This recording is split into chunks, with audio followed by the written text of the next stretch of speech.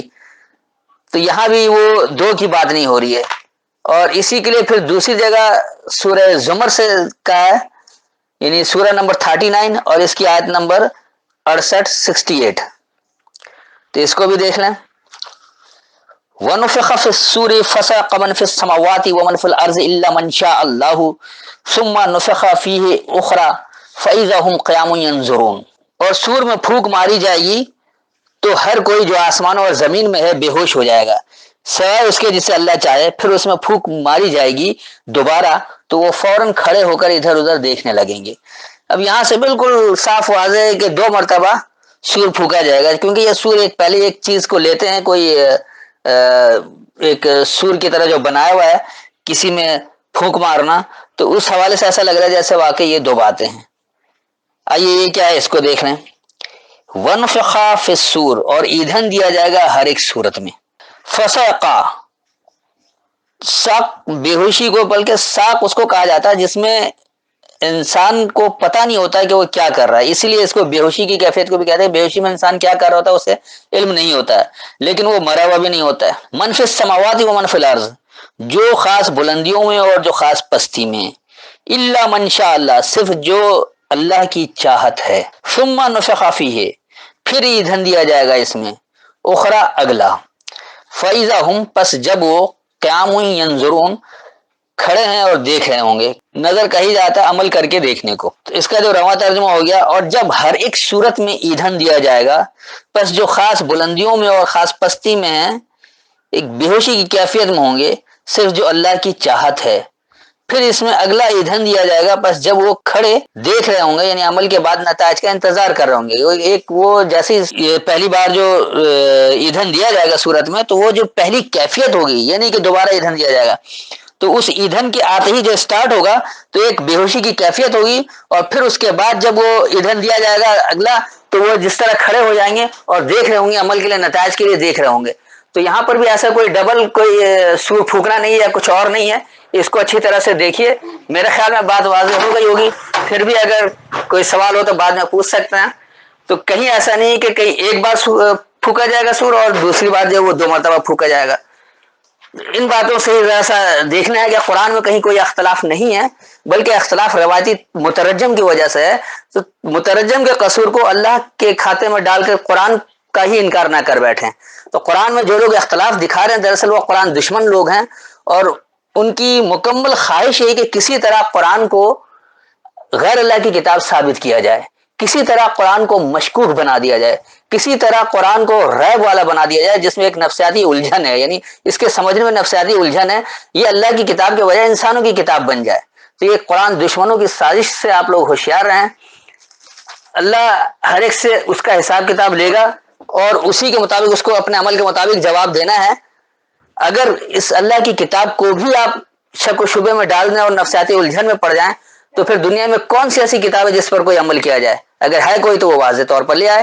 قرآن دشمن لوگ یہ کوشش تو ضرور کرتے ہیں کہ قرآن کو غیر اللہ کی کتاب ثابت کیا جائے، لیکن اس کے مقابلے کی کوئی اور کتاب دے بھی نہیں سکتے، اور وہ کہتے ہیں بتدریج انسان تجربہ حاصل کرتا رہتا اور ہوتا رہتا، پھر حساب کتاب کچھ رہ ہی نہیں جاتا۔ اس کے بعد چاہے دنیا میں امن ہو یا ظلم ہو، ہر انسان اپنی خواہش کے مطابق کر رہا ہے، اور جیسا کر رہا ہے ویسا نتیجہ ملتا چلا جائے گا۔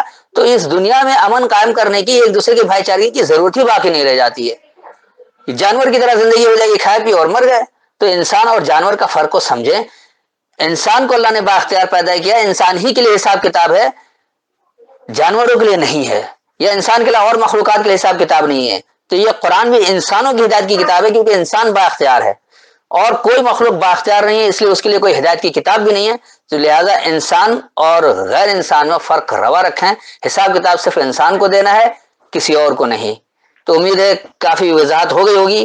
اب بھی جو لوگ قرآن کا اختلاف ثابت کرتے ہیں، گویا وہ اللہ کی کتاب کو غیر اللہ کی کتاب ثابت کرنے کی کوشش کر رہے ہیں۔ السلام علیکم۔